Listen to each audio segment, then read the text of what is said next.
challenging but not promising 50 minutes of a telephone conversation between Joe Biden and Vladimir Putin in the shadow of the Ukrainian crisis took place in a difficult climate. Kremlin officials say the Russian president has warned Biden that new U.S. sanctions will lead to a complete breakdown in relations between the two countries. Both sides have accused the other of provocations, and tens of thousands of Russian troops have moved near the Ukrainian border. Kremlin aide Yuri Ushakov said the talks focused on the security guarantees Moscow wants from the West, including preventing Ukraine from joining NATO. He also said that Putin strongly opposed the U.S. threats of new sanctions on Russia. It would be a colossal mistake that would have serious consequences, Yuri Ushakov told reporters after the phone call, saying it would lead to a complete collapse of relations.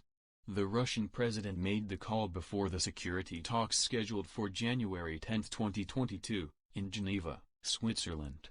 For its part, the White House said Biden had urged his Russian counterpart to escalate tensions shortly after it was discovered that the U.S. Air Force had flown a second J-STARS reconnaissance aircraft over the disputed area.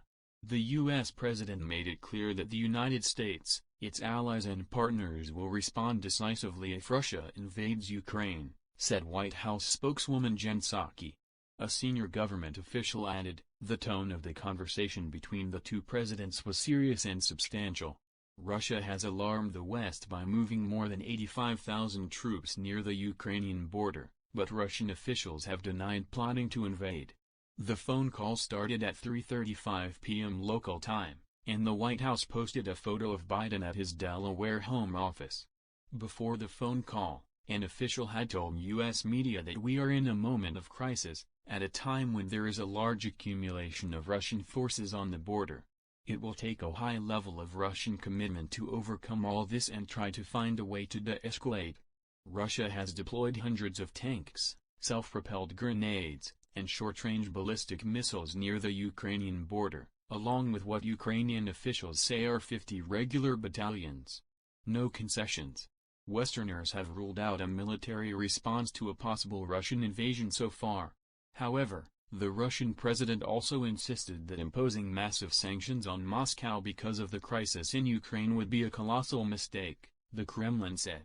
Russia and its elite are already facing significant financial retaliation for the crisis in Ukraine and repression within the country. Still, none of these measures have made the Kremlin change course. Moscow denies threatening Ukraine, even though it annexed part of its territory to the Crimean Peninsula in 2014, and says it must defend itself against the hostility of Westerners. They support Kyiv in its war with pro-Russian separatists in the East Department.